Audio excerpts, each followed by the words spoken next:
got a V8? Mm-hmm. That means we got some giddy up and go. Yeah, it does. I feel like it's time to giddy up and go then. Let's do it. That was a little harder than I thought it was going to be. Also, I think that there's a golf ball rattling around down there. Oh yeah, probably. Yep. Just in case you needed an extra ball. Yep. Anybody need an extra ball? We got one. I think this car is bigger than what I'm used to. I have confidence in you, Jen. You're gonna do just fine. That's what it's like a good coach. I just need a little talking up. Would you like to repark the car? Here. Like, there's no way that somebody can. I'm just right on the line. Like, I'm not over the line. Yeah, you're good. Do not go into the clubhouse and tell everybody when they ask, why is your car? Thank you. Oh my gosh. Oh my gosh.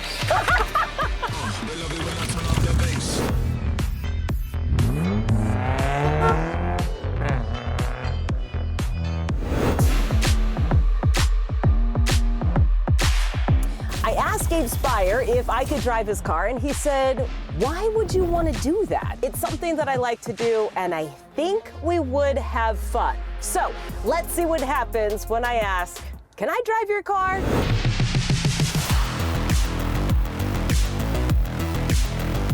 Okay, Gabe, before we hit the road, what am I driving today? Give me the specs.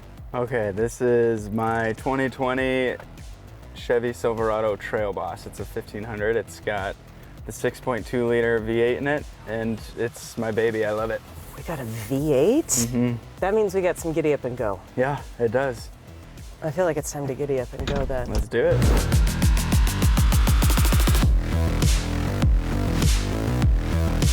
I think this car is bigger than what I'm used to.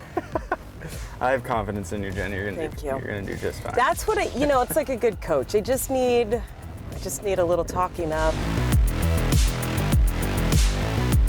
So you bought the truck for its looks.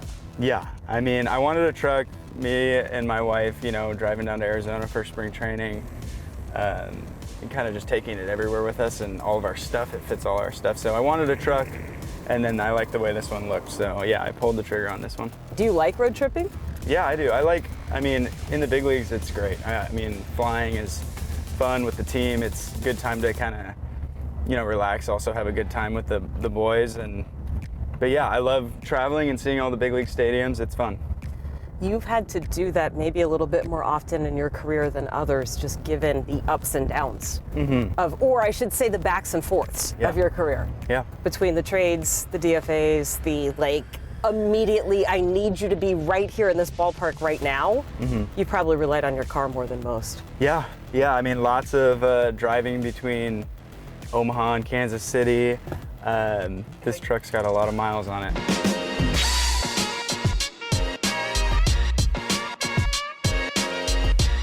Do you ever get in the middle of a road trip for fun and think, this was a better idea in theory than in practice? Because I've done that a couple of times. I'm like, I want a road trip. And I get about 4 hours in and I'm like, I don't want to sit still that long. Yeah, flying is definitely preferred, but yeah, same. When I drive down to Arizona for spring, it's like 8 hours and the first 3 are fine and then it's a grind after that. And especially we did it with a baby this year, our baby.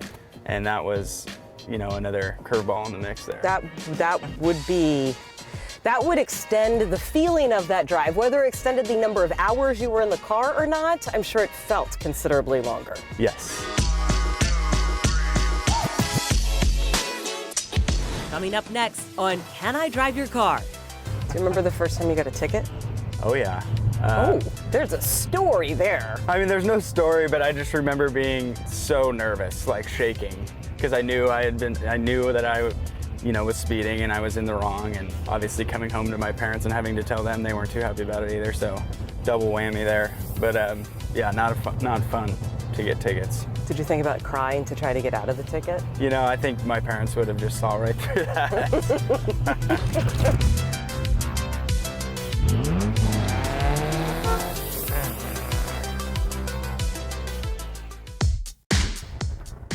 When you were growing up, who drove you to the ballpark most often? Who drove you to practice and games most often? I'd say my mom. My dad, worked most of the day, so it was my mom, and yeah, she took me practice back and forth and all over. Not just baseball, I played, other sports growing up too, so pretty active kid, and she was taking me everywhere.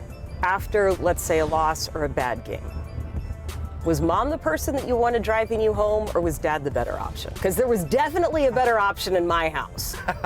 No, they're both great. I mean, my dad understands the game maybe slightly better. So yeah, my dad, he was hard on me only if I wasn't trying hard or, making maybe mental mistakes. But, as far as bad games go, it's sports, you're not gonna do good every time. So, and he understood that. So he would only really get mad at me if I wasn't working hard or trying hard.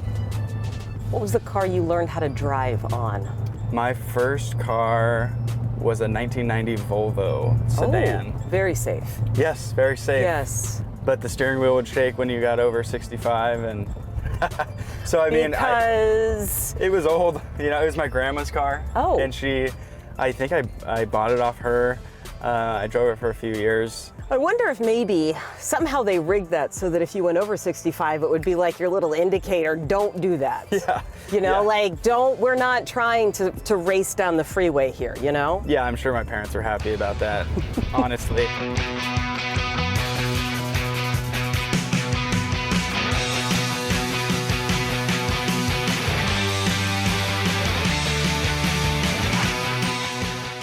Remember the first time you got a ticket? Oh yeah.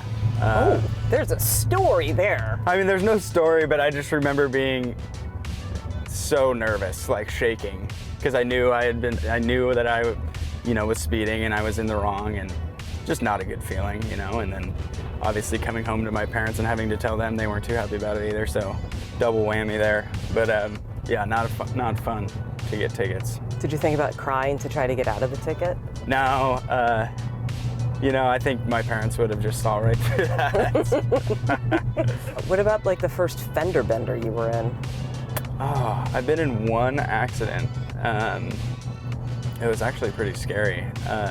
So when I was drafted out of high school, I bought this car that was way too much car for an 18-year-old to be driving. What was it? BMW M5. And yeah, I had it for 2 months. Me and my buddy, was kind of showing off for my buddy, and I crashed on the freeway, and the door caved in and hit my buddy in the arm. Everyone was fine, all good, but definitely a scary moment. So I got rid of that thing and bought a truck. Yeah, I think that being in baseball had just my friends that I've made have influenced me a lot. Lots of baseball players are from the South and, all over, honestly, but lots of them drive trucks, and I liked it, and that's why I went with a truck. Maybe if I wasn't a baseball player, I probably wouldn't be driving a truck. Safety first, Coming up next on Can I Drive Your Car? Oh gosh, well, if I'm road tripping, it's like reggae in general. That's kind of my thing. Reggae is your thing? I mean, yeah, I think driving, I like listening to I don't know, I like having the music kind of coincide with what I'm doing. So if I'm working out, I like hard rock or maybe some rap. If I'm driving, I like more mellow music, like reggae. I would not have pictured you as a reggae guy. I thought you said I'm from You're California, right? You drive a truck. I don't know what to make of you right now, I Gabe. guess I'm all over the map, right?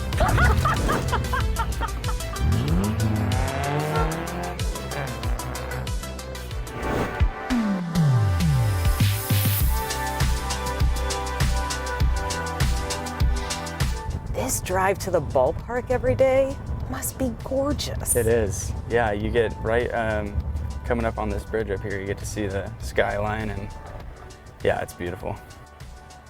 These brakes require a little more pressure than mine do. Yeah. Sorry for that little move forward there. You're doing great. You're doing great. And I love the positive reinforcement on that one. Yeah. Yeah, the truck's a little heavier than your car, so I think a little more force for the brakes. Right. Yeah. I just need to put a little more muscle in it. Yeah. When you think about taking a road trip, let's say a road trip for fun, what 5 songs do you know have to go on that playlist? Oh gosh. Well, if I'm road tripping, it's with my wife. So if it was just me, I think the songs would be a lot different. But you know, we listen to a lot of kind of just like happy music. I mean, like John Mayer, like reggae in general. That's kind of my thing, and she kind of, you know, she allows it. But Reggae is your thing? I mean, yeah. I mean, I think driving, I like listening to like, I don't know, I like having the music kind of coincide with what I'm doing. So if I'm working out, I like hard rock, Yes. or like maybe some rap. If I'm driving, I like more mellow music, you know, like reggae. I would not have pictured you as a reggae guy. I thought you said I'm from You're California, right? You drive a truck. I don't know what to make of you right Yeah, now, I Gabe. guess I'm all over the map, right?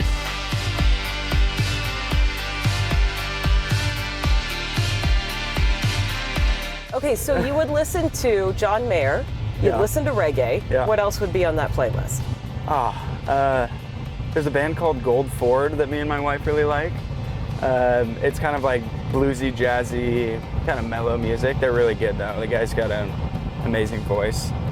And then obviously, you know, our son would be with us. He's 4 months old, so there would probably be some baby music in there. There's this one song that he really likes called The Happy Song.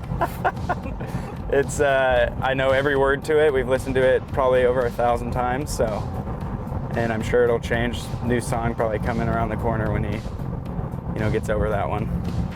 How do you know when to stop playing that song? He's 4 months, he's not talking. I'm sure that he is giggling and bubbly when the song is on. Yeah, so. But when you get tired of the song, can't you just turn it off?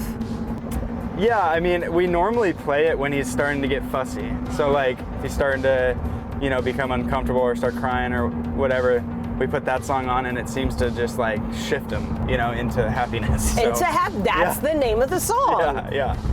Huh, I wonder if that works with adults. Yeah, I'm sure there's Definitely some music. days I need a happy song. That's so funny, because say, music has, you know, it's such a, you know, I think I can speak for a lot of people, but for me, especially, it has a big influence on your mood and all that. So like, for example, say, I don't know, me and my wife got in an argument and I was mad at her. But I listened to a song that was like our song, like that we both loved. It would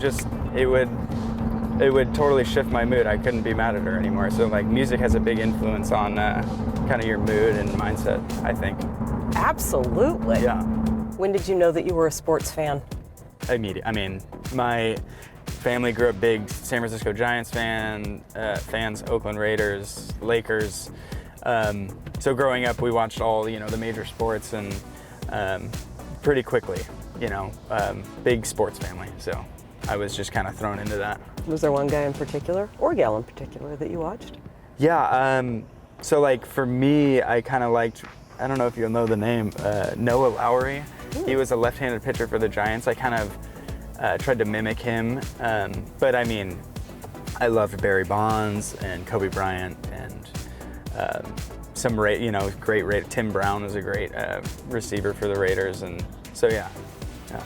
You had it all covered. Yeah. And now somebody's watching you thinking, I wish I could do what he's doing. Yeah, it's wild to think about, but it's definitely cool. Coming up next on Can I Drive Your Car?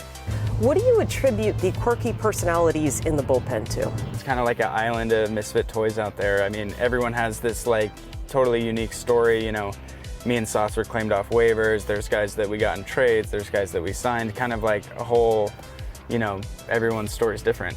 And it's kind of continuing into this year, and it's been a lot of fun.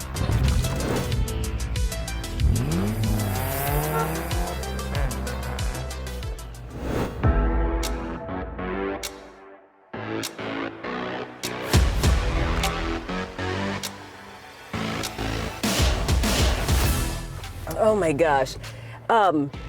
Baseball-wise, what's the benefit of having a guy, let's say like Cal, who's just aggressive in his pitch calls and in the way that he works with you guys? He's great. I mean, I trust him all the way through. I mean, I come into the game, you know, a little bit later, and he's caught, you know, the innings leading up to me coming in, and he's seen the swings, he's seen the hitters in there, and I have full faith in Cal. His pitch calling is great. We seem to always be on the same page, and not only his pitch calling, but he's a bulldog back there. He works really hard. He blocks everything. He throws guys out. He steals strikes. He's the full package, and then he also mashes baseballs too. Well, that's bonus. Yeah. Bonus from the catcher. What do you attribute the quirky personalities in the bullpen to? I think we all have our little. I think everybody's got a little quirky side to him, but I mean, Sauce is the biggest personality down there. It's no contest. He's kind of the leader out there as far as the conversations go and all that, and he's great to have out there. He's always a good time. I do think he sees things a little differently. Absolutely. Absolutely. I think he's got a slightly different take on stuff. Telling you earlier, it's kind of like an island of misfit toys out there. I mean, everyone has this like totally unique story. Me and Sauce were claimed off waivers. There's guys that we got in trades. There's guys that we signed. Kind of like a whole, everyone's story's different. And it's cool. I mean, me and Sauce clicked right away because we were, in the same boat, kind of claimed off waivers, both lefties, both, just kind of looking for a fresh start. And, I feel like we took advantage of it last year, and it's kind of continuing into this year, and it's been a lot of fun. What would you tell people about your career path and how it's made you better as a human being and as a baseball player? Yeah, I mean, my path hasn't been an easy one. This is my 6th organization. I've been traded 4 times, DFA'd twice. And I think it's made me a better baseball player, no doubt. I mean, you learn from your, hardships more than your successes. And, I've had a lot of hardships, and I feel like I've done a good job learning from them. I mean, obviously there have been times where it's been very frustrating, and, there are thoughts that creep into your mind of, is this worth it and all that. And, but no, I'm super happy that I stuck with it, and I'm super happy to be a Mariner, and it's just been a blast for me. What was the moment that you knew it was all worth it? Because I'm sure that moment has come up, that question has come up more than once as you went through that process of being DFA'd and claimed and traded. And so when could you definitively say it was worth it? I mean, when I debuted in 2019, I spent the last, September, the last month of the season in the big leagues with the Royals. And it took me 7 years in the minor leagues to get there. And I remember telling my dad that month alone was worth those 7 years. So, yeah, right away, that first big league experience was worth it.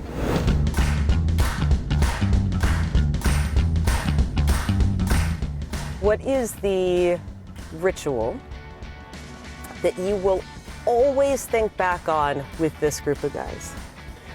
Oh, I mean, it's just a great group in general, but I think, I think of kind of the bullpen, especially, that's, where I am, and kind of the bunker boys is what, we're out there in the bunker kind of getting ready for whatever. And I don't know, just the friends I've made and the experiences and kind of working myself into the role that I am in now. It's just, everything has just been so fun, and I will never forget it.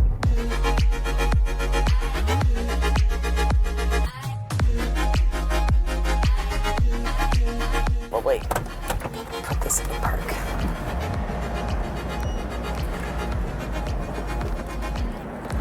Okay, there you go.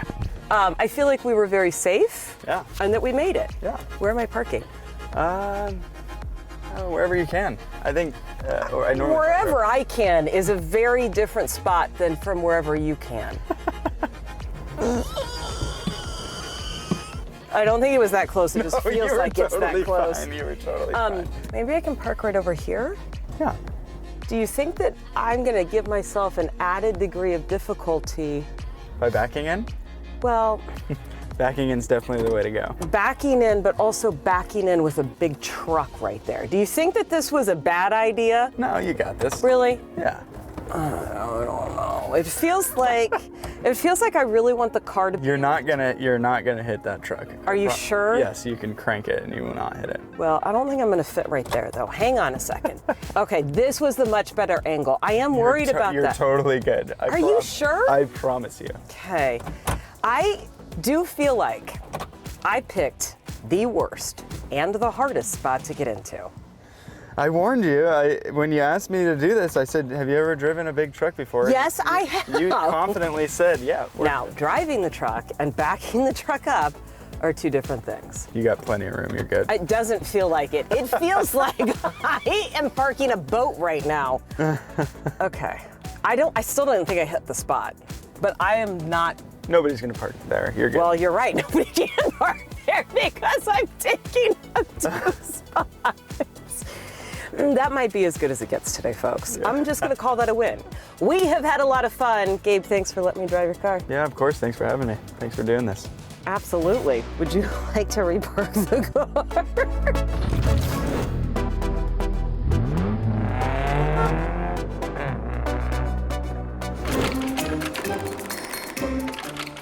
We got a V8? Mm-hmm.